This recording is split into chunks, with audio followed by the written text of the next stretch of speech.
आम्ही औरंगाबाद सोडणार नाही एवढं मी तुम्हाला सांगतो. कैंडिडेट कौन है? गुलदस्ते ते सध्या. सर, औरंगाबाद की सीट आपने कहा है गुलदस्ते में है, कहीं ऐसा तो नहीं है कि इम्तियाज जलील उम्मीदवार हो सकते हैं वंचित के? मैं किसी व्यक्ति की बात नहीं करता, वो हमारी कमेटी जो है वो डिसाइड करेगी आगे की रणनीति क्या होगी. नहीं, आपने कहा है सीट नहीं छोड़ेंगे औरंगाबाद, इसलिए पूछा. औरंगाबाद की सीट तो हम छोड़ने का सवाल ही नहीं है. शेवटी असं आहे की औरंगाबाद ही जागा राष्ट्रवादी कधी लढलीच नाही, तर मी राष्ट्रवादीकडे मागू का? संजय राऊत तो उद्धव ठाकरेंचा आहे, तो काँग्रेसचा आहे की तो शरद पवाराचा आहे, असं आता शंका यायला लागली का कोणाचंही वकील पत्र कधीही घेतो आणि कोणाच्या बाजूने कधीही बोलतो.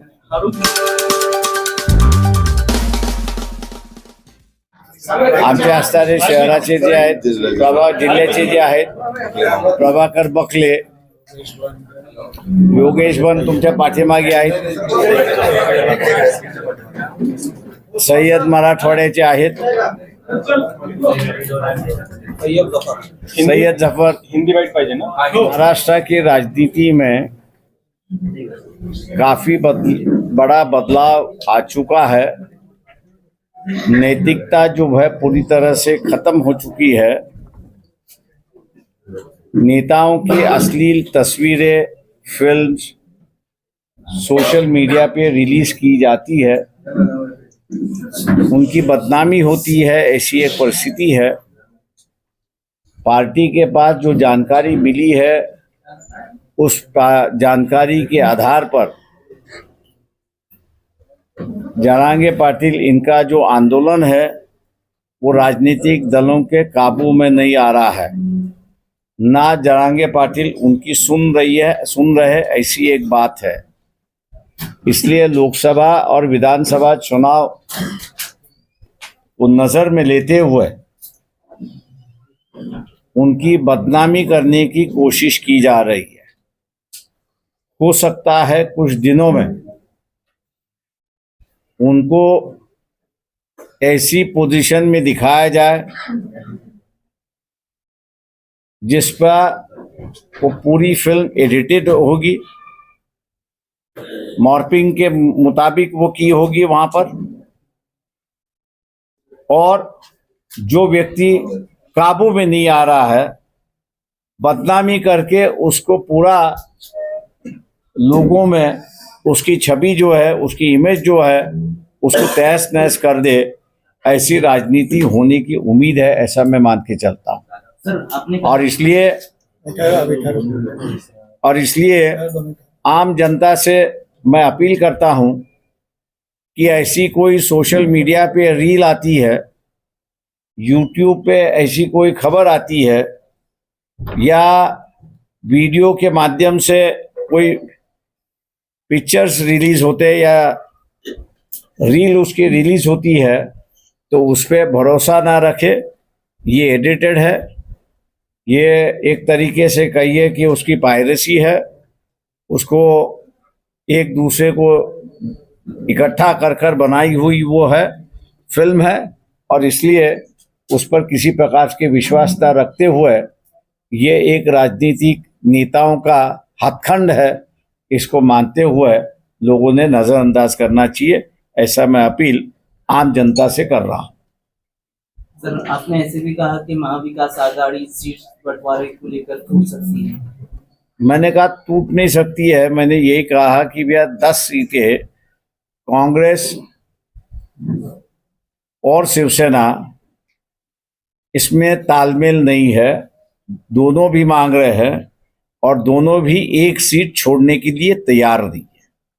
दूसरा जो है वो 5 सीटें ऐसी है कि जो कांग्रेस भी मांग रही है, एनसीपी में मांग रही है और शिवसेना भी मांग रही है, उद्धव ठाकरे. तीनों में से कोई भी एक सीट पर कॉम्प्रोमाइज करने के लिए तैयार नहीं है, एक दूसरे को छोड़ने के लिए तैयार. ये आज की हकीकत है और यही सच्चाई है.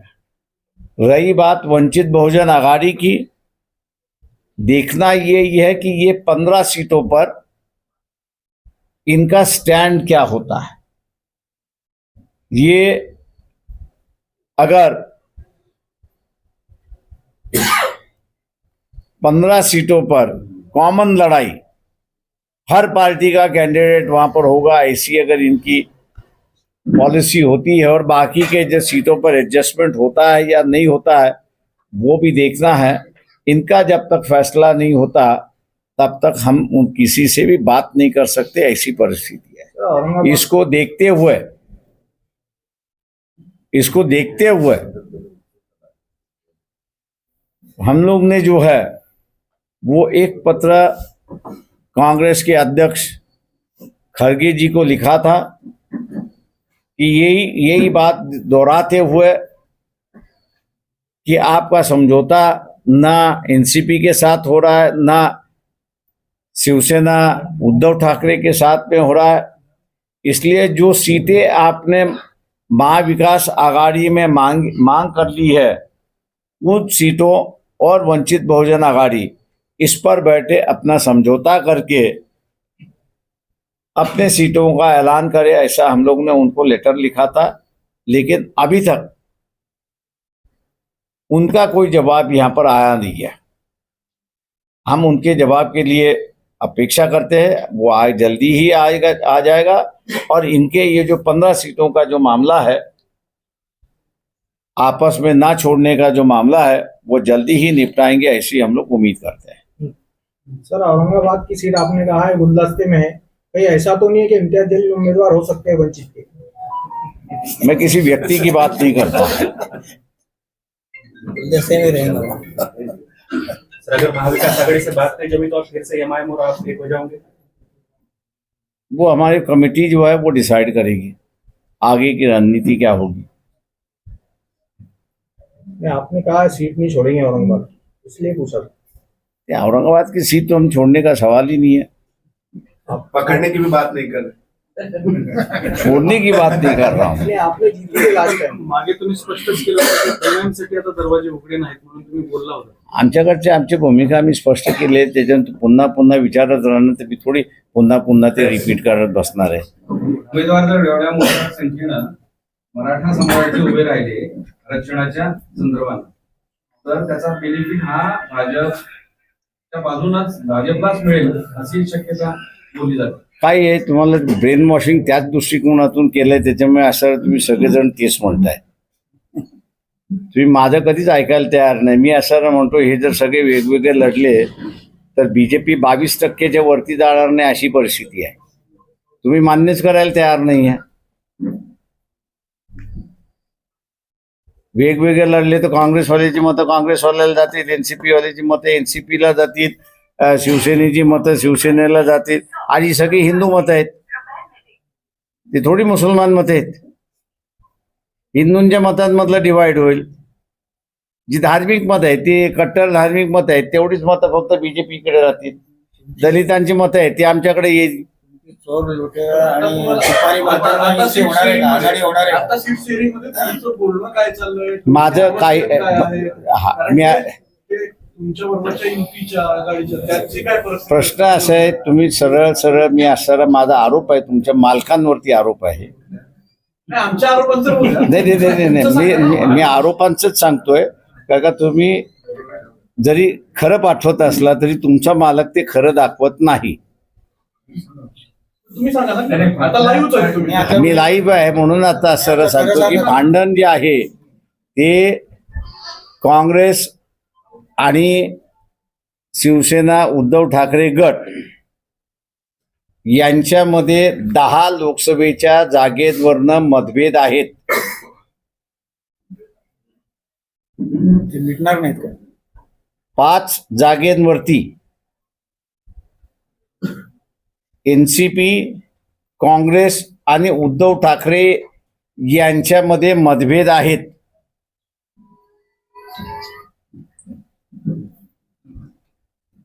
तेव्हा यांचं भांडण मिटल्याशिवाय महाविकास आघाडी राहते की न राहते हा आमच्या पुढचा प्रश्न आहे, त्यांच्या पुढचाही प्रश्न आहे। महाविकास आघाडी राहिली तर आमची बोलणी त्या ठिकाणी होतात, महाविकास आघाडी राहिली नाही तर महाविकास आघाडीचा कुठला पक्ष आमच्या बरोबर समझोता करायला तयार आहे त्याच्याबरोबर आम्ही समझोता करणार. आमची भूमिका स्पष्ट आहे. हे आता नव्या ह्याच्यामध्ये आता कसं सांगता येईल. 27 जागा मागितल्या. मी माझ्या जागा मागण्यापेक्षा तुम्ही वस्तुस्थिती पुन्हा लपवताय लोकांपासून. गेले 20 वर्ष हे सगळे समझोत्यामध्ये लढतायत. तेव्हा समझोत्यामध्ये लढत असल्यामुळे यांच्या हिश्श्याला ज्या जागा आल्या त्याच जागेमध्ये यांचं अस्तित्व आहे. ज्या जागा हे लढलेले नाहीत त्या ठिकाणी यांचं अस्तित्व नगण्य आहे. ही फॅक्ट आहे. त्याच्यामुळे आम्ही मागणं आत्ता त्यांचं कुठल्याही पद्धतीचं डिस्ट्रीब्यूट न होता त्याला काहीही अर्थ नाही. त्यांचं ते पाहून घेतील. तुम्ही तुमचा क्लेम सांगा. शेवटी असं आहे की औरंगाबाद ही जागा राष्ट्रवादी कधी लढलीच नाही तर मी राष्ट्रवादीकडे मागू का. उभाटाकडे मागायला. शेवटी तेच आहे. आम्ही उभाटाकडे बसणार तो उभाटाकडे मागणार. उद्या आमचं राष्ट्रवादी बरोबर बसायचं चाललं तर औरंगाबादचा विषय येतच नाही का त्यांनी कधी या ठिकाणी लढलेलं नाही. औरंगाबादचा पर्याय खुला आहे तुमच्याकडे आज. ते माझ्याकडे 48 सीटांचा पर्याय खुला आहे एवढं लक्षात घ्या. सर, या सगळ्या गोंधळात तुमची काही इंडिपेंडेंट तयारी आहे का आणि काही यादी वगैरे घोषित करणार आहात का तुम्ही? ते आम्ही शेवटपर्यंत अप टू दी लास्ट युती झाली पाहिजे याच्या प्रयत्नात आम्ही आहोत. लास्ट कधीपर्यंत असेल? शेवटचा फॉर्म दिवस भरेपर्यंत. महायुतीतले लोक त्याच्यावर आरोप करतात की तुम्ही महाविकास आघाडीसोबत राहणारच नाही. माझं म्हणणं असं आहे की ती एकमेकांबद्दल राहणार आहेत का याची गॅरंटी त्यांनी द्यावी ना. आणि तुम्ही आणि त्याच्यामध्ये असणारा जो स्पोक्स पर्सन जो आहे तो एकच आहे संजय राऊत. तो उद्धव ठाकरेंचा आहे, तो काँग्रेसचा आहे की तो शरद पवाराचा आहे. असं आता शंका यायला लागली का कोणाचंही वकीलपत्र कधीही घेतो आणि कोणाच्या बाजूने कधीही बोलतो. आरोप तुमच्यावर महायुतीतले लोक करतात. ते महायुतीतले करत नाहीत. काँग्रेसवाल्यांचं स्टेटमेंट आहे का मला दाखवा. संजय मी आता म्हणणं आहे संजय सोडून द्या. म्हणून म्हटलं की संजय हा शिवसेनेचा आहे. काँग्रेसने त्याला त्याचा स्पोक्सपर्सन केलाय का. एनसीपीने असतात त्याचा स्पोक्सपर्सन केलेला आहे का. काँग्रेस असं म्हणते का की आमच्या आणि प्रकाश आंबेडकरांचे असणारे मतभेद आहेत वंचितचे. एनसीपी असं म्हणते का. तो उलट शरद पवारच त्या ठिकाणी असं म्हणतात आहेत की त्यांच्या बरोबर आमची भांडणच नाही, आमची इंटरनल भांडणं आहेत. महायुतीने केलेला आहे. महायुतीतून आरोप केला जातोय की तुम्ही महाविकास आघाडी बरोबर राहणार नाही. शिंदे गटाचे प्रवक्त्यांनी तुमच्यावर आरोप केला की तुम्ही महाविकास आघाडीपर्यंत राहणार नाही, सोबत राहणार नाही. शिंदे गटाने केलाय ना. त्यांना ते अपेक्षित पाहिजे ना. त्यांना वाटवळ. आता त्यांनी सुद्धा दुसरा एक आरोप त्यांच्याच गटाने दुसरा एक आरोप केला की जो मी रिपीट करत नाही. त्याच्यामुळे मी कानफाट्या राजकारणी नाहीये एवढंच फक्त मी सांगतो. पण काय पत्र लिहिलं त्याचं काही उत्तर आलं का? मला अजून काँग्रेसकडून काहीही उत्तर आलेलं नाही. आमची असणारी या आघाडीवर राहण्याचं ते पत्र म्हटलं म्हणजे सिन्सिअरिटी आहे.